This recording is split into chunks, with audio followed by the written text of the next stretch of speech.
Olá, meus queridos alunos do 7º ano, tudo bem com vocês? Professora Gorete Wozniak que vos fala. Estamos aqui para mais uma aula de geografia e vamos tratar sobre população brasileira e paranaense de uma forma mais aprofundada, avaliando dados, informações, características sobre a população brasileira e sobre a população paranaense, para entender um pouco mais em detalhes essas características da população. Como vivem ou qual é a estrutura da população se reflete a partir de indicadores.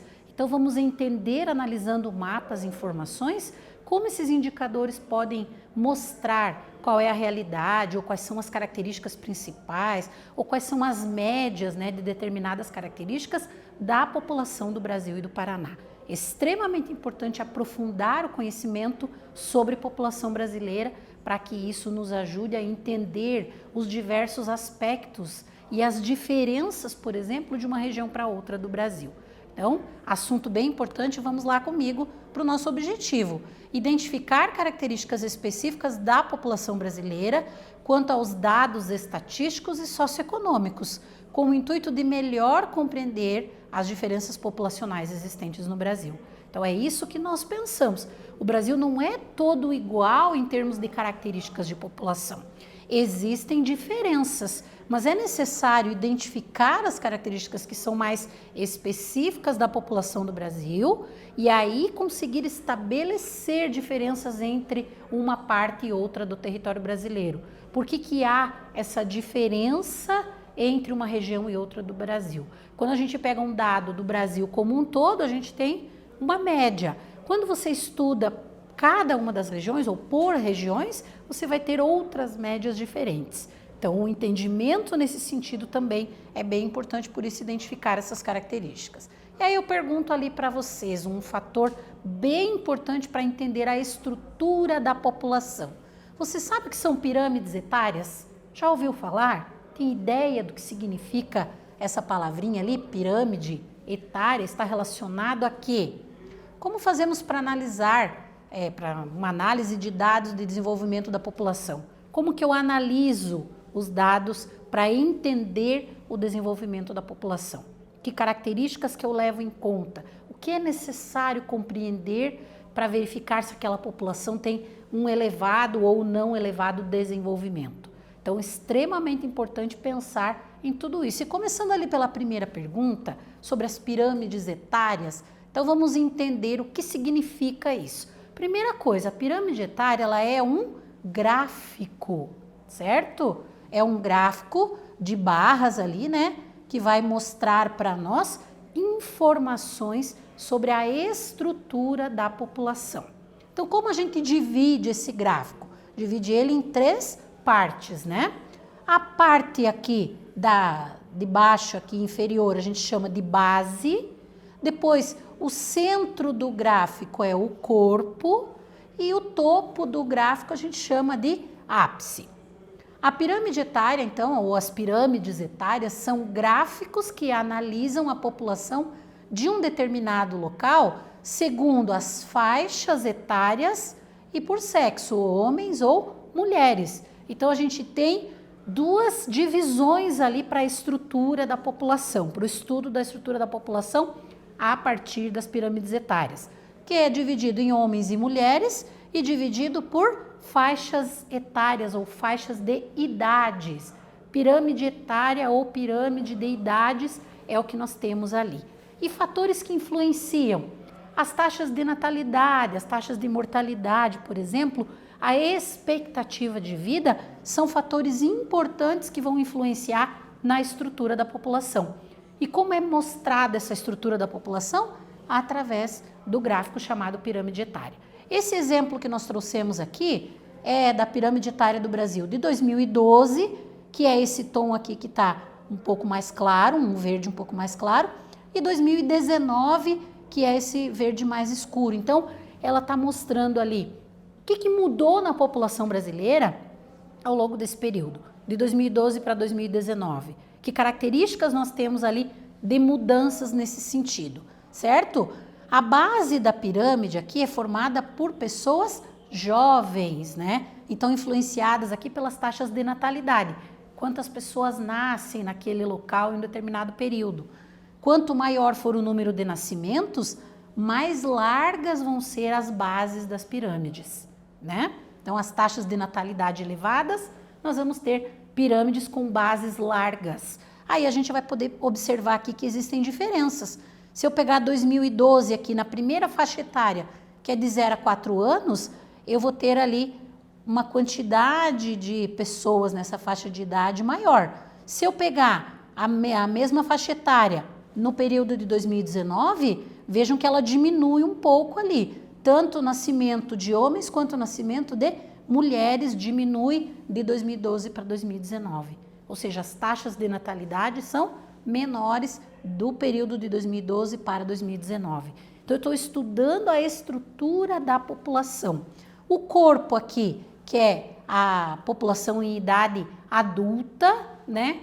De modo geral, a gente diz que é a população que está em idade de trabalhar. Quando um país tem um grande contingente, uma grande quantidade de população que está nessa parte da pirâmide etária, significa ali possibilidade de um grande desenvolvimento, porque nós vamos ter muitas pessoas que poderão trabalhar e produzir riquezas naquele país. Então, uma característica importante ali.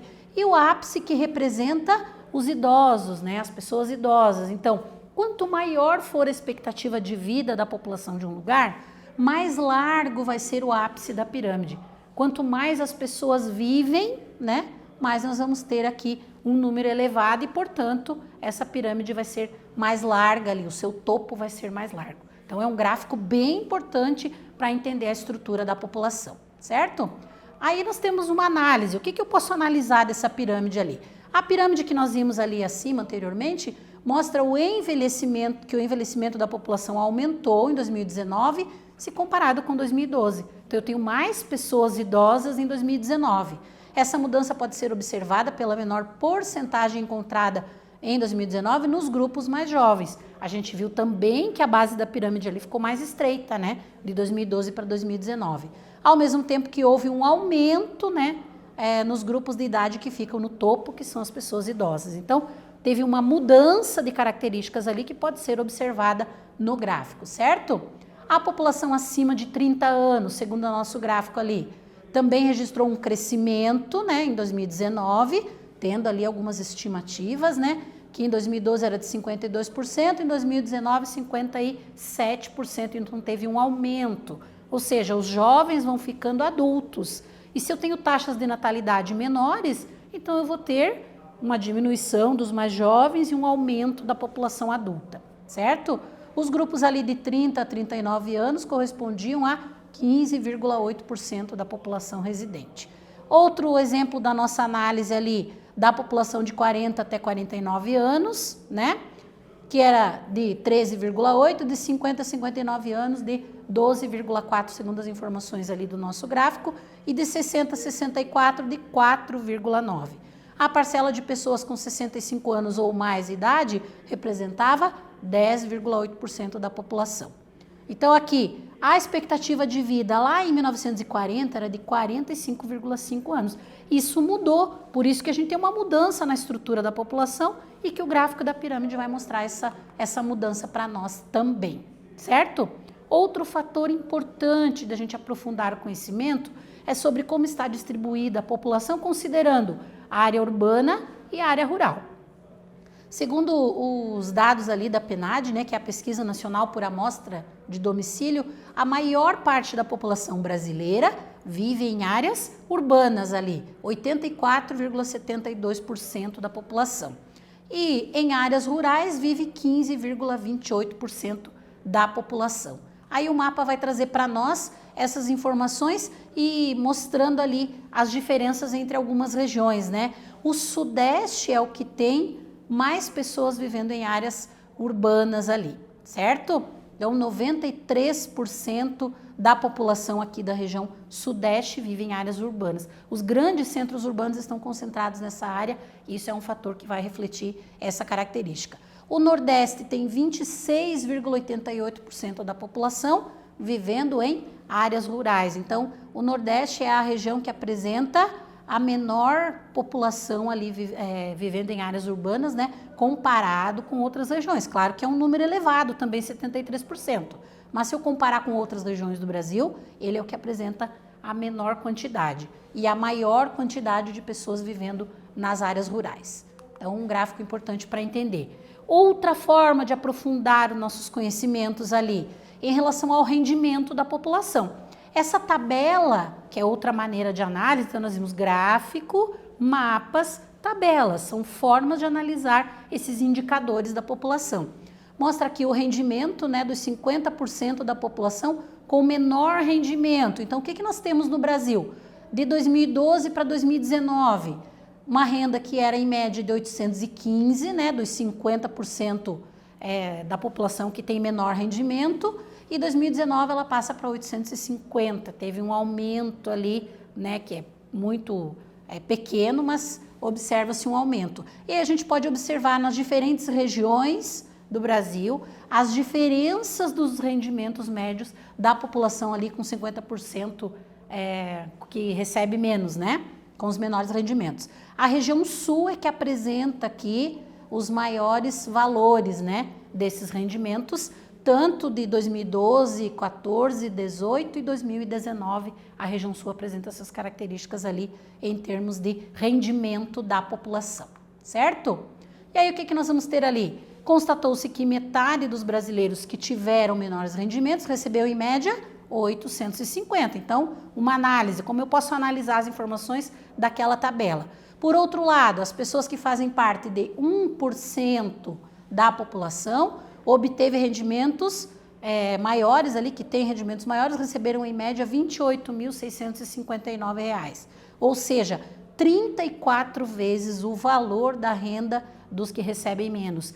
Essa é a diferença, a desigualdade que existe, que se estabelece no Brasil em função, um dos indicadores que mostra isso é justamente a diferença de renda da população, certo? Uma concentração de renda num grupo muito pequeno e o grupo maior da população brasileira com uma renda ali extremamente baixa, né? 34 vezes menor é um valor que acentua muito a desigualdade social e socioeconômica do Brasil. Então, a partir desses gráficos, tabelas, a gente pode analisar essas informações. E aí, uma perguntinha ali. A partir dos estudos aprofundados sobre a população brasileira, é possível constatar diferenças de rendimentos nas diferentes regiões. Que fatores podem ser apontados como importantes motivos dessas diferenças regionais? Então, analisando o que a gente viu ali dos gráficos, das informações, como vocês poderiam construir uma resposta mostrando por que há essas diferenças? Nós já voltamos para corrigir, respondam aí com cuidado.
Voltamos com a reflexão e a resposta que vocês escreveram. Vamos analisar juntos como podemos responder essa questão.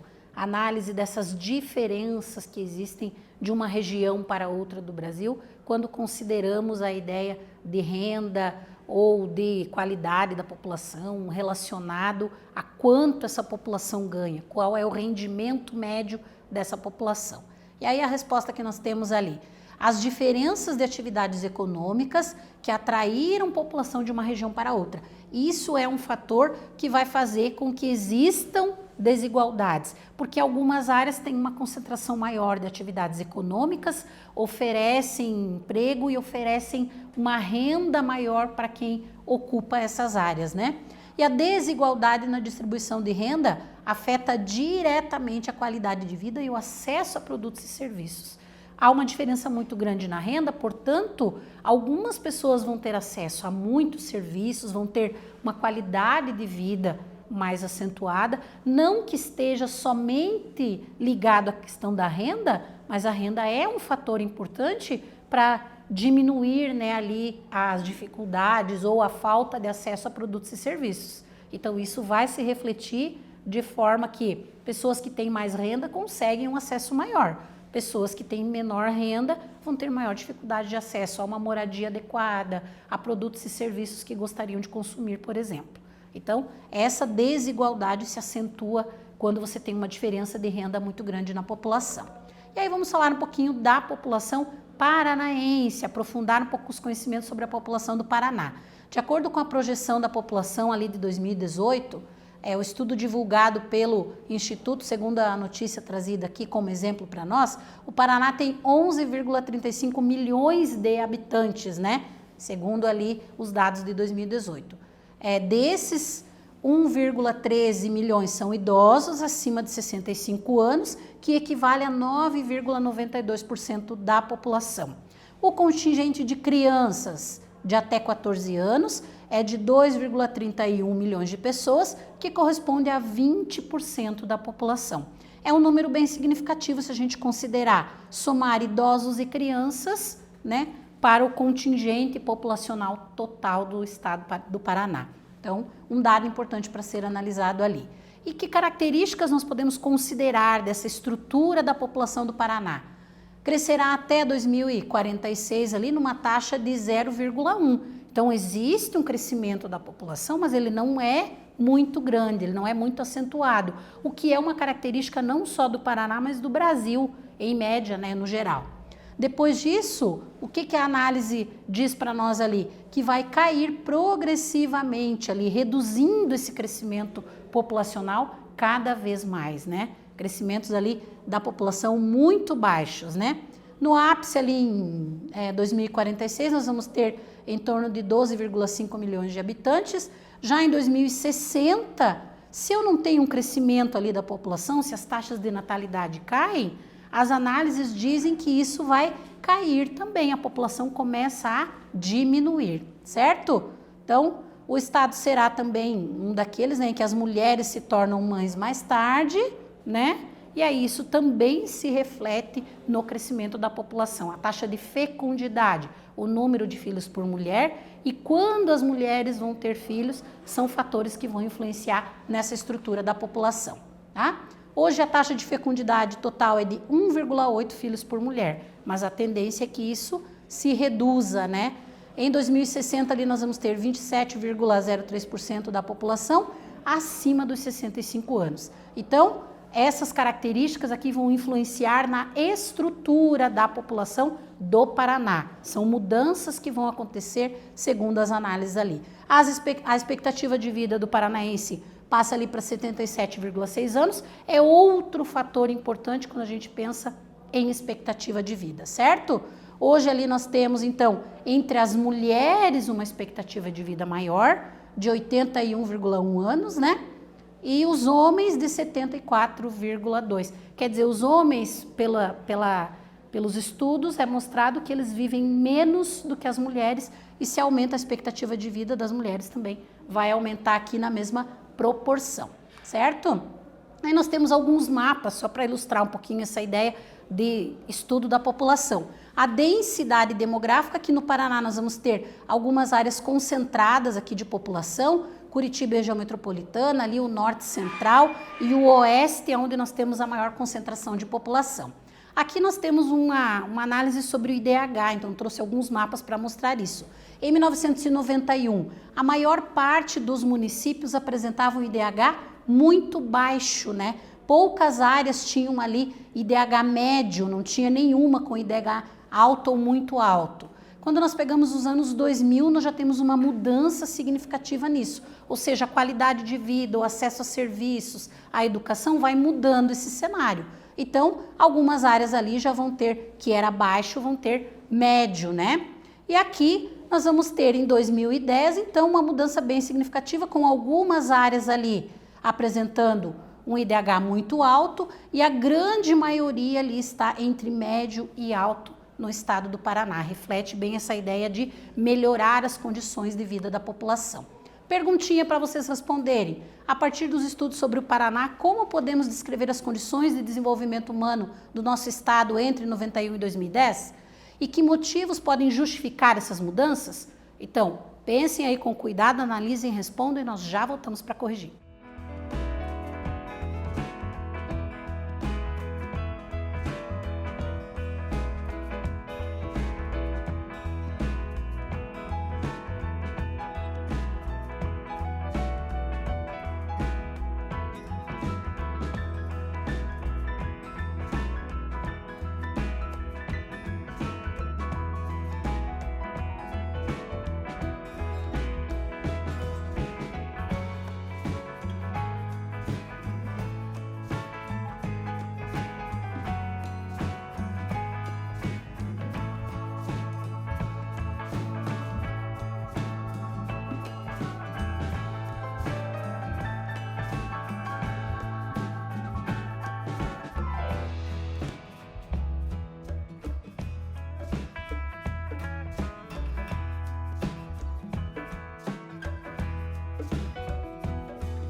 Voltamos com a correção da atividade, então duas perguntinhas sobre essa análise das mudanças que aconteceram na população do Paraná ao longo do tempo. Então, o que podemos dizer ali sobre as condições de desenvolvimento humano no Paraná entre 91 e 2010 e como podemos justificar essas mudanças? Aí as respostas, a gente percebe o quê? Uma melhora nos índices ali em grande parte dos municípios paranaenses, de acordo com os mapas que nós vimos, né? O que era muito baixo em termos de desenvolvimento humano acaba melhorando ao longo do tempo. Em 2010 esse cenário já é muito melhor, né? O índice de desenvolvimento humano. Que motivos? Eu coloquei um exemplo aqui, como o acesso a serviços de saúde, por exemplo, pode influenciar na expectativa de vida, que vai influenciar no IDH. Então é um fator importante ali. A moradia adequada, serviços básicos como saneamento, quanto mais isso se amplia, melhor a gente vai ter de qualidade de vida da população e vai refletir no IDH. O acesso à educação é outro fator importante também.